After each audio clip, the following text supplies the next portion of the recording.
Well, ladies and gentlemen, we've got major updates here today on the weekend happenings. We had all of the No Kings protests. You've got literal nursing homes being emptied with the main Democrat supporters, the people that were all at these protests. They emptied the nursing homes because the only people that go out and protest against Trump are all 70 or 80 years old. And even the top Democrats now say, yeah, the No Kings was a joke. Everyone likes Trump. He is the ultimate leader, and nobody went. I mean, they've got it on videos. The Democrats trying to delete the videos. They're like, bring them out of the nursing homes, bring them out, and it's this caravan of like 90-year-olds coming out with their crowns on because the No Kings, and it's just unbelievable. But take a look at this. Huge margin, plus 12 Americans support the law and order of Trump's presidency, and he had to call in the National Guard. And they're in serious trouble. I have to do an emergency act and send in the National Guard to save the ICE agents. And so that's what Trump did. And then Newsom started crying. And if you saw what happened on Saturday, the LAPD, the local law enforcement, was extremely aggressive. The California local law enforcement, the LA County PD, they were very aggressive. And I think that's because Newsom said, Trump showed me up with the National Guard. I'm going to show him I've got it under control. And he said, be really aggressive with the protesters. And that's really what happened if you look at some of those LA riot videos from Saturday, because of course they anticipated it was going to get bad again on Saturday because of the lead up to it, but also because it was the No Kings protest and everything like that. But I think Newsom was like, I'm going to show Trump I'm in charge. I'm going to have my guys go out there. And they did. They kept law in order on the streets to a degree. And I think that was by design by Newsom in terms of that. We also do have Netanyahu saying Washington is helping us and I'm in daily contact with Trump. This is just an update on the current situation. Other reports, Trump says he will send ICE into Democrat-run cities because he believes they're using immigrants to vote. So Trump's made a major shift when it comes to the deportation operation, and we can discuss this. We've got the administration and some initial reports saying, well, the first numbers we're getting, because we can track this when the illegals go back across the border, a lot of them, in terms of self-deportations, they can be documented because of the markings, and a lot of them are taking this $1,000 offer. They're saying, well, there's about a million people that have self-deported. Now, I don't think that number is true, because it seems like that's a lot of people in a short amount of time, and I know the administration used the show of force right at the beginning of Trump's second term. We're talking like late January when Trump got in, they went really hard. I don't know if it's not a million. I mean, I would be shocked. Now, another number I heard got thrown around was 700K, but if it's anywhere close to that, I mean, that's amazing because you can use the self-deportations. When it comes to self-deportations versus physical deportations, the physical deportations where the people are removed, that certainly is lacking. So the administration over the past week and a half was like, we got to ratchet it up. Let's just go try and find all of them. When you do these targeted deportations to where you only look for the ones that commit other crimes on top of just entering the country illegally, they tend to be harder to track down. So you need to use more resources and you get less people overall deported. So the administration's like, well, let's cast a wide net and just start taking any of the illegals, whether they've been here for 5 years, 10 years, whatever, rather than just tracking the really, really bad ones. And I mean, there's a number of ways to look at this, but it does seem like there is some type of problem with, and you don't want to compare Obama to Trump because there's a number of things that it's like apples to oranges in terms of the local judges and how they rule and the amount of injunctions Trump has had to deal with and compared to Obama. But there does seem like, based on the amount of money that's been invested into this deportation operation, there seems to be a little bit of inefficiency. I will say that. And it's a little bit of a cause for concern, and it's a bigger cause when you talk about Trump immediately pivoting. So they started doing all these raids, and people responded in LA County. They were not happy. They go out and they riot, and Trump brings in the National Guard, but then he backtracks, and I don't think it was because of the liberal rioters. It was because of the farmers complaining and big agriculture saying, well, no, I mean, it's like a crisis for them. Are they only hiring illegal immigrants? I mean, this is insane. But these people are screaming. They're saying, no, we want to be able to pay, for manual labor. This is hard manual labor in 2025. The people need to be compensated if American is working this job. I mean, it should be young kids who are just in college or in high school, summer jobs, whatever. That's who should be working these jobs. But they say, well, we pay them $8 an hour. You're taking that away from us. This is bad. These people have been here for 30 years. So when it comes to getting the easier ones in terms of deporting them, where you don't have to expend much resources, Trump is saying, well, we're not going to do that anymore.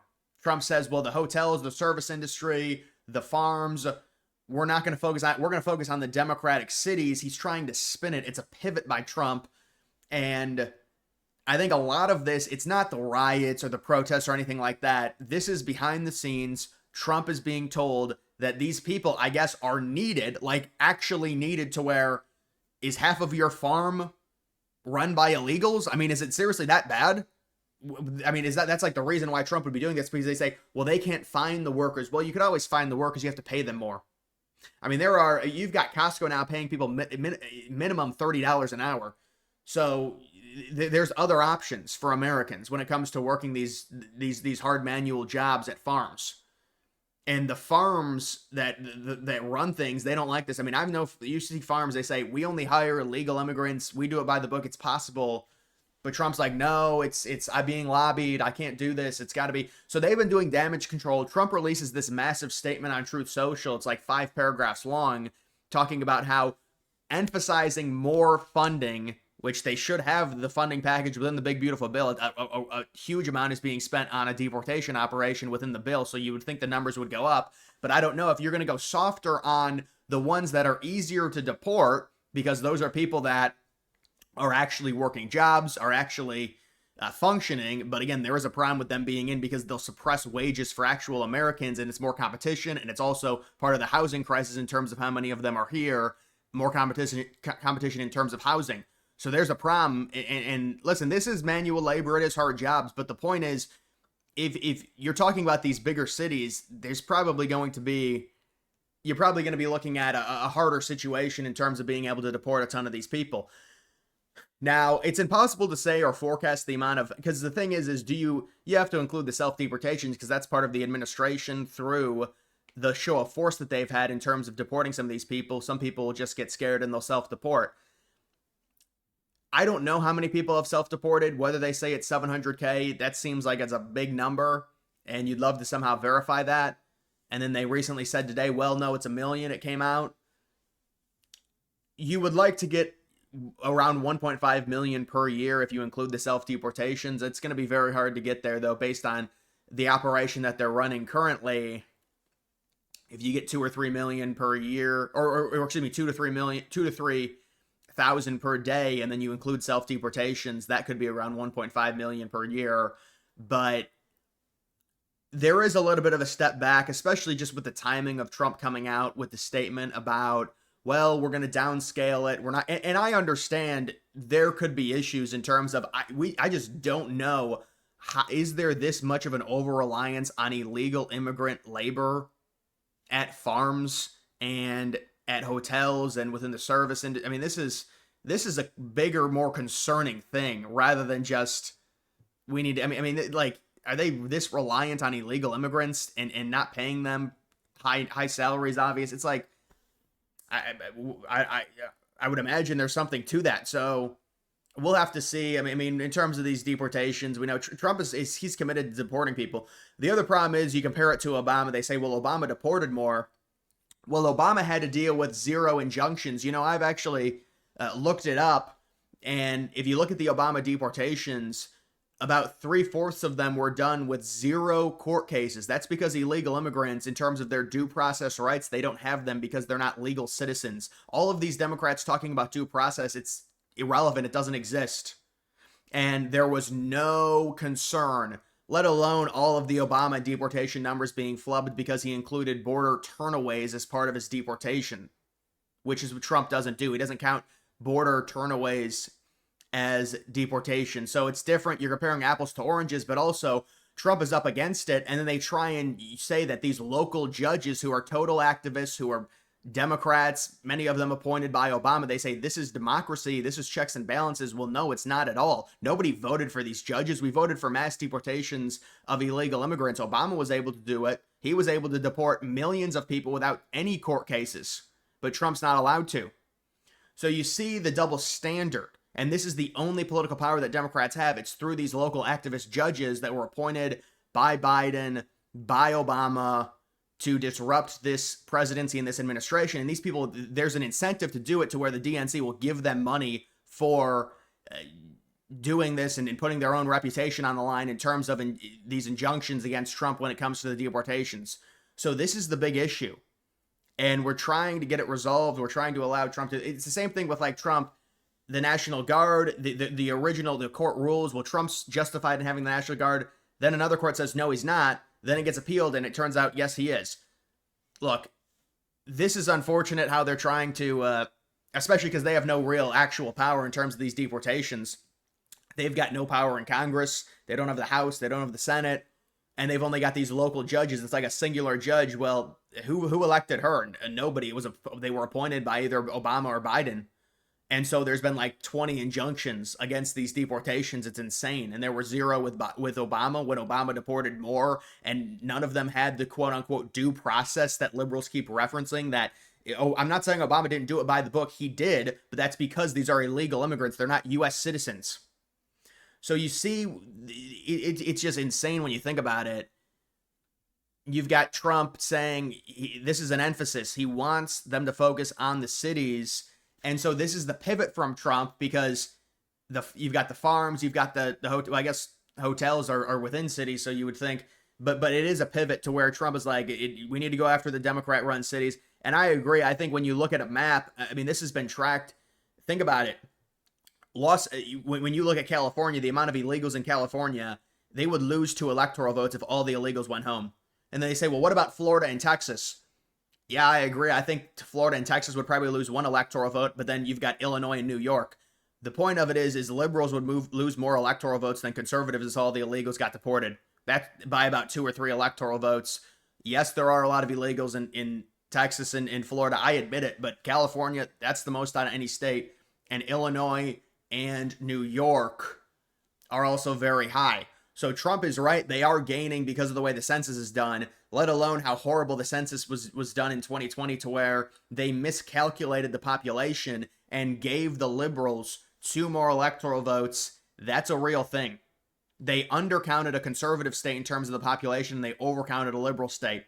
And so one conservative state got 1 less electoral vote, and one liberal state got 1 more electoral vote. And they're not fixing it until 2030, they say. And look, I'm not saying 2 electoral votes are going to decide an election, but it is ridiculous. Look at this. Just in, almost 1 million illegals have self-deported under Trump. And do we get a source on that? Yeah, that's just, it seems like it's probably not gonna, it's not realistic. We've got strikes in Tehran, Israel hitting underground facilities, trying to hit their underground nuclear facilities there. U.S. could lose more immigrants than it gains for the first time in 50 years. That's a big stat. Washington Post coming out with that. EU Commission prepared to accept a flat rate U.S. tariff of 10% under clear conditions.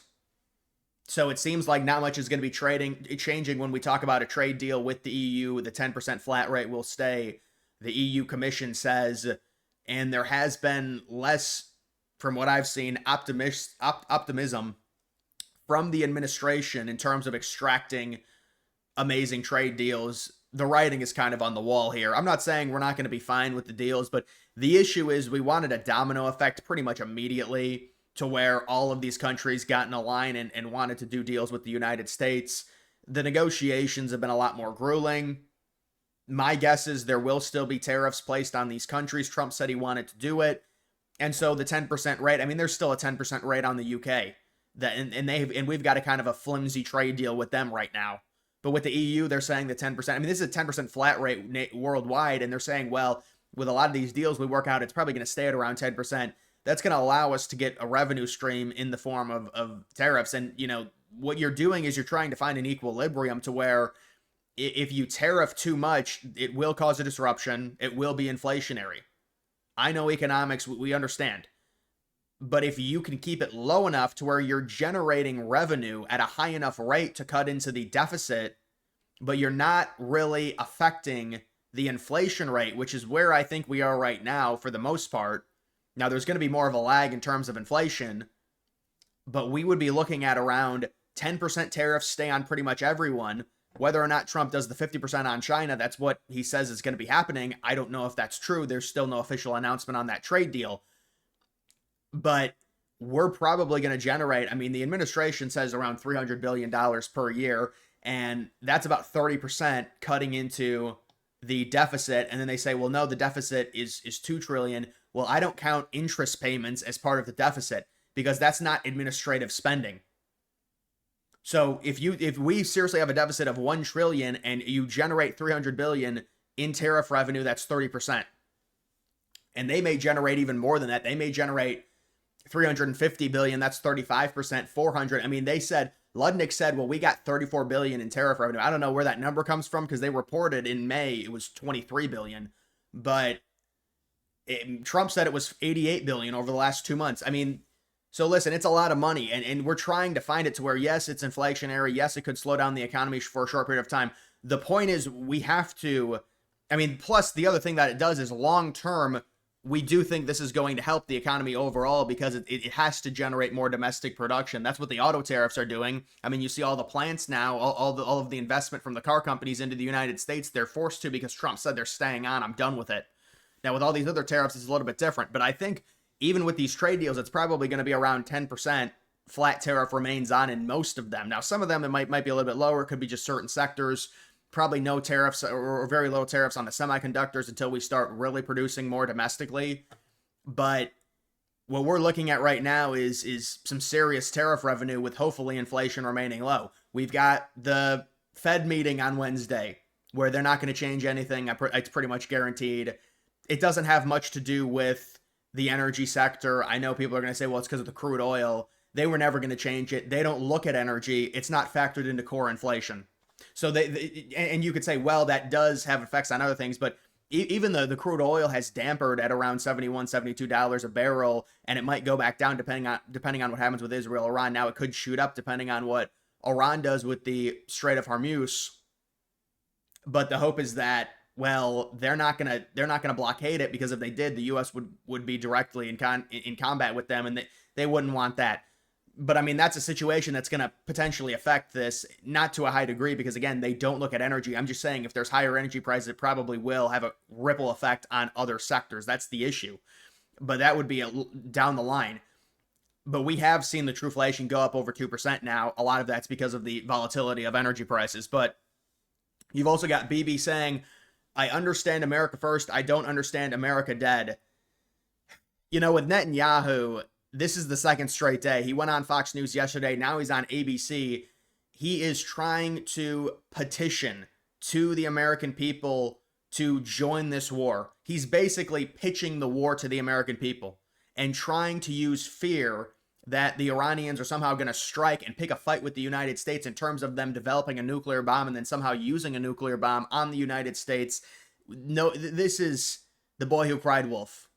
We've heard it a lot of this when it comes to the Middle East with the weapons of mass destruction. Somehow Iran is going to strike the United States. Come on. Why would they pick a fight with the world's biggest superpower? It makes no sense. Why would Iran do that? It's let alone even if they right now, we would say they might not even have a nuclear weapon. So it's just this type of stuff. I don't think anyone really believes this. I don't know what to say. It just seems like he's begging the United States and the American people. This is their next plan to try and come on U.S. Airways and say, well, this is so important. We need to get the American people on our side. They need to be scared of Iran, and it just doesn't work.